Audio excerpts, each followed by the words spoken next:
আলাইকুম প্রিয় দর্শক, আজকে আসলে আমাদের দেশে কি পরিমাণ রাজনীতি, অতি রাজনীতি হয় সেটার একটা প্রমাণ ছোট্ট করে দেখাবো। আগে প্রথমে আজকে ডিবিসি নিউজের একটা এক্সক্লুসিভ ভিডিও সারা দেশে বেশ ভাইরাল হয়েছে, সেটা আমি একটু একটু বলি। বাংলাদেশের চট্টগ্রাম বন্দর নিয়ে আমার কেন জানি মনে হয়েছে এটা শুধু শুধু আমরা যে অতি রাজনীতি করি, আমাদের দেশটা যে কি পরিমাণ রাজনীতির নোংরা রাজনীতি করে সেটার একটা প্রমাণ। আমি প্রথমত ডিবিসি নিউজের আজকের একটা নিউজ আপনাদের সামনে আহ, আপনি কন্টেন্টটা দেখাতে চাই। সবাই মিলে বন্দর অচল করে দেব। কথাগুলো চট্টগ্রাম বন্দর নিয়ে হোয়াটসঅ্যাপের একটি গোপন গ্রুপের আলাপচারিতার চ্যাট তুলে ধরেন নৌ পরিবহন উপদেষ্টা।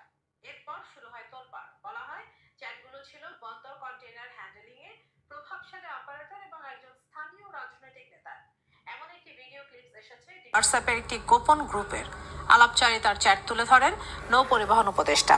এরপর শুরু হয় তোলপাড়। বলা হয় চ্যাটগুলো ছিল বন্দর কন্টেইনার হ্যান্ডেলিং এ প্রভাবশালী অপারেটর এবং একজন স্থানীয় রাজনৈতিক নেতার। এমন একটি ভিডিও ক্লিপস এসেছে ডিবিসি নিউজের হাতে। আরো জানাচ্ছেন মাসুদুল হক। গেল 14 মে চট্টগ্রাম বন্দরের এক সভায় অংশ নেন নৌ পরিবহন উপদেষ্টা। কথা বলেন হোয়াটসঅ্যাপ গ্রুপের একটি গোপন কথোপকথন নিয়ে। সেখানে তিনি কথোপকথনগুলো উপস্থিত সবাইকে পড়ে শোনান। বন্দর রক্ষা আন্দোলন নামে ওই হোয়াটসঅ্যাপ গ্রুপে বিদেশি অপারেটর নিয়োগ নিয়ে বিএনপি নেতা নাজিম ও সাইফ পাওয়ারটেকের মালিক তরফদার রুহুল আমিন সহ স্থানীয় নাসিরের নাম বলতে শোনা যায়।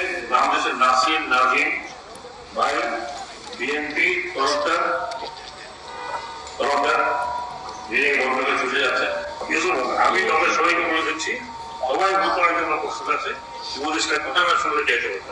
কথোপকথনে নাজিম সবাইকে নিয়ে রাতেই জরুরি মিটিং করতে নাসিরকে নির্দেশ দেন। অন্যদিকে রুহুল আমিন তরফদার বলেন, সবাইকে বোঝাতে হবে বিদেশি কোম্পানি এলে চাকরি চলে যাবে, তাই বন্দর অচল করে দিতে হবে। নাসির, তুমি আজকে তবে সবাইকে নিয়ে মিটিং করো, আর দেখাবে আমাদের সময় থাকলে আমিও যে বিষয়টা বলতে চাচ্ছি সেটা হচ্ছে, জনাব উপদেষ্টা সাহেব সাখাওয়াত সাহেব সরাসরি বন্দরের স্টাফদের সাথে একটি অফিসিয়াল বৈঠকে এই হোয়াটসঅ্যাপ গ্রুপের কথোপকথন ফাঁস করেন। এখন কথা হচ্ছে, আমাদের বর্তমান সরকার, ইউনূস সরকার, যে এনসিটির হ্যান্ডলিং বিষয়টি যেটা আরব আমিরাতের ডিপি ওয়ার্ল্ডের কাছে দেওয়া হবে বলা হচ্ছে, এবং দেওয়া হয়েছে অলরেডি তাদের সাথে একটা চুক্তি হয়ে গেছে।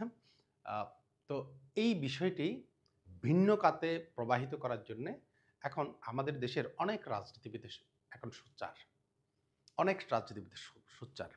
সোচ্চারের মধ্যে বিএনপি আছে, জামাত ইসলাম আছে, এবং হালে বেশ কিছু ছোটোখাটো দলের নেতারাও এখানে জড়িত হয়েছেন। প্রশ্ন হচ্ছে, ডিপি ওয়ার্ল্ডের বিরুদ্ধে তারা বলছেন অনেকেই, সাইফ পাওয়ারটেক স্বাভাবিকভাবে তার বিশাল একটা ব্যবসা, সে ব্যবসাটা চলে যাবে, সে কারণে সে খেলতেই পারে, সে অনেক চেষ্টা করতেই পারে। কিন্তু আমাদের দেশের রাজনীতিবিদদের দেশপ্রেম নিয়ে আমি একটু মানে এত বেশি সন্দিহান, যে কারণে আমি বলছি যে আমাদের দেশে দুই ভাগে বিভক্ত। একটা হচ্ছে পাকিস্তানপন্থী আর একটা হচ্ছে ভারতপন্থী। কেউ বাংলাদেশটাকে পাকিস্তানে দিয়ে দিতে চায়, আবার কেউ ভারতে দিয়ে দিতে চায়। আমাদের এই ভারত আর পাকিস্তানপন্থী মানুষগুলোর কারণে আমাদের দেশে, আর দুর্নীতিবাজদের কারণে কখনোই আমাদের দেশে গণতন্ত্র নিরাপদ না, আমাদের কোনো রাষ্ট্রীয় স্থাপনাও নিরাপদ না। এই কারণেই বলছি, আজকে যেই সুরে বাংলাদেশের রাজনীতিবিদরা কথা বলছেন, ঠিক এই কথাগুলো তো ডিপি ওয়ার্ল্ডকে দেওয়ার জন্যে আওয়ামী লীগ করেছিল। এটা শেখ হাসিনার সরকারের আমলেই এই ডিপি ওয়ার্ল্ডকে দেওয়ার জন্যে নানান ধরনের কার্যক্রম শুরু হয়েছিল প্রায় 2021 সাল থেকে। আমার তথ্যের দরকার নেই, আমার কথা বিশ্বাস করার দরকার নেই।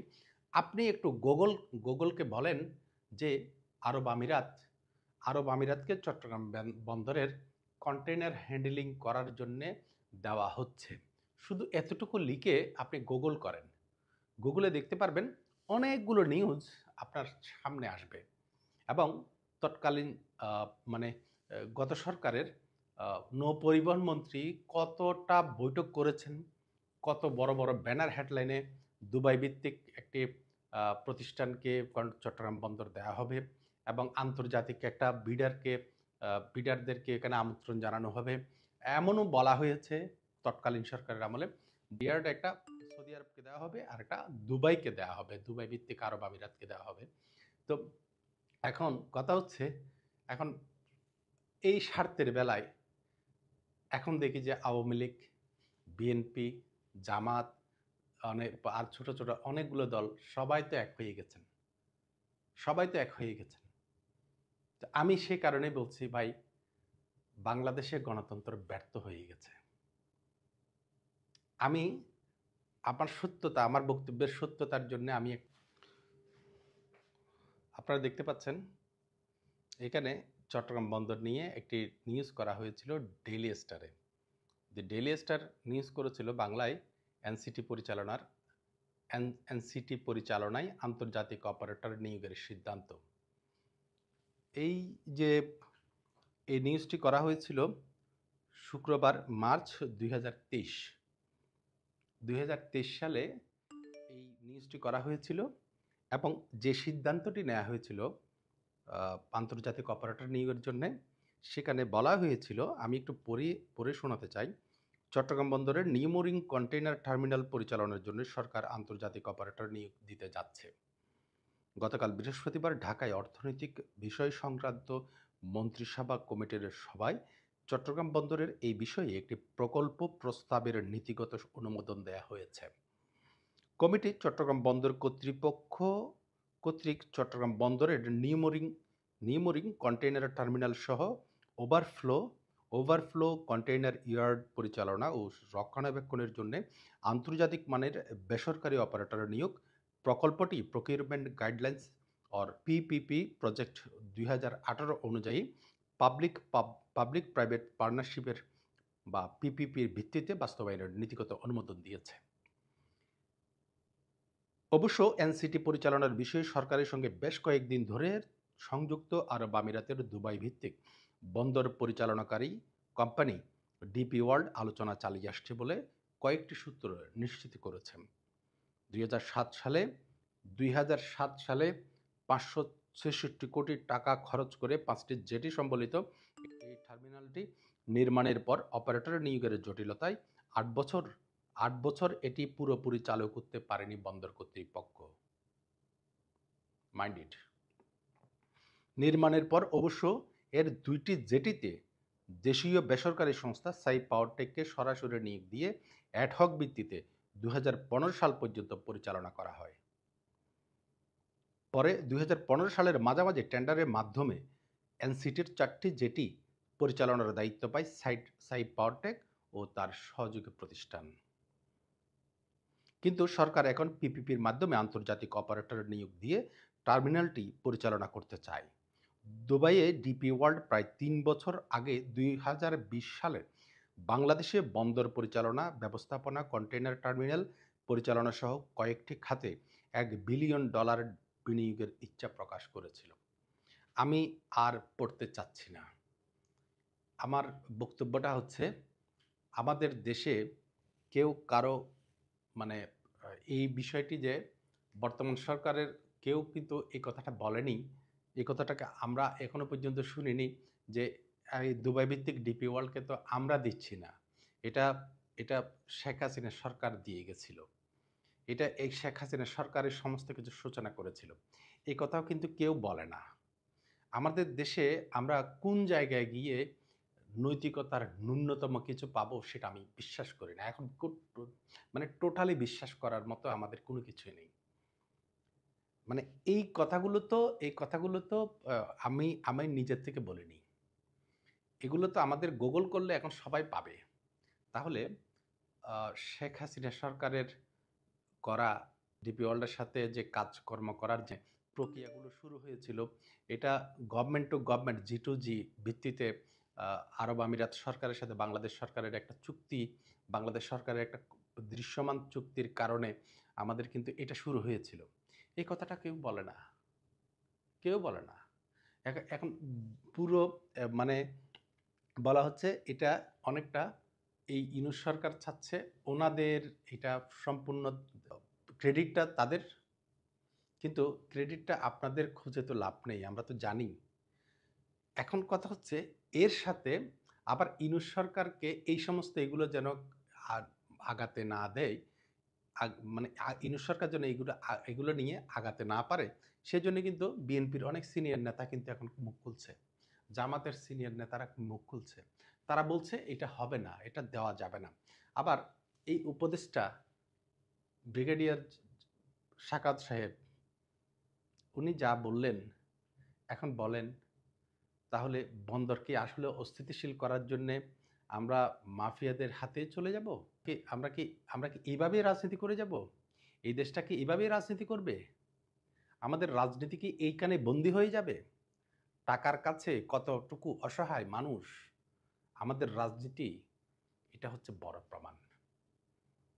জানি না ভবিষ্যৎ কি হচ্ছে, কিন্তু ডিপি ওয়ার্ল্ডের সাথে আমরা যদি এই চুক্তি না করি, সেক্ষেত্রে আমাদের মনেও রাখতে হবে আমার প্রায় 10 লাখ প্লাস মাইনাস লোক কিন্তু আমার আরব আমিরাতে কাজ করে। অতএব আমাদেরকে যে কোনো সিদ্ধান্ত নিতে অনেক হিসাব করে নিতে হবে। এই জন্যে আমার সবসময় একটা ধারণা হয়ে গেছে যে আমাদের দেশে গত 54 বছরে, স্বাধীনতার 54 বছরে আমাদের গণতান্ত্রিক পন্থায় আগায়নি, আমরা রীতিমতো অনেক পিছিয়ে গিয়েছি। এই আরব আমিরাত কিন্তু আমাদের সাথে 1971 সালে স্বাধীন হয়েছিল, তারাও কিন্তু স্বাধীন হয়েছিল, আর আমরা 1971 সালে স্বাধীন হয়েছি। আর আমরা আজকে কোথায়, তারা কোথায়? সে কারণেই বলছি আমাদের দেশ পাকিস্তানে যাওয়ার দরকার নেই, ভারতেও যাওয়ার দরকার নেই। আমাদেরকে এখন পারলে হাতে পায়ে ধরে আরব আমিরাত কিংবা সৌদি আরবকে দিয়ে দেওয়া উচিত। কারণ এখানে অনেকেই, আমি সেদিন একটা বলার পরে অনেকেই বলেছেন যে এটা কি একটা হাস্যকর কথা, ভাই আপনার ধারণা নাই। আমেরিকায় একটা অঙ্গরাজ্য থেকে আরেকটা অঙ্গরাজ্যে যেতে প্লেনে করে 8 ঘন্টার উপর সময় লাগে, জানেন? আর আরব আমিরাত কিংবা সৌদি আরব আমাদের জন্য এখন 5-6 ঘন্টার বিষয়। অতএব আমাদের ব্যর্থ গণতন্ত্র আর নতুন করে স্বপ্ন দেখাতে পারবে না এই তথাকথিত নেতাদের হাত দিয়ে। এটা আমি বিশ্বাস করি। কে কিভাবে বিশ্বাস করেন আমি জানি না, কারো বিশ্বাস ভঙ্গ করতেও চাচ্ছি না। বাট আমি আপনার বিশ্বাসের ভিতর একটি প্রশ্ন রেখে যাই, আমাদের এই ব্যর্থ গণতন্ত্র কখনো আমাদের দেশের জন্য আর মানে সুসময় বয়ে আনবে বলে আমার মনে হচ্ছে না। এই গণতান্ত্রিক নেতাগুলো কোনো অবস্থায় টাকার কাছে অসহায় না হয়ে পারবে না। অসংখ্য ধন্যবাদ। আসসালামু আলাইকুম।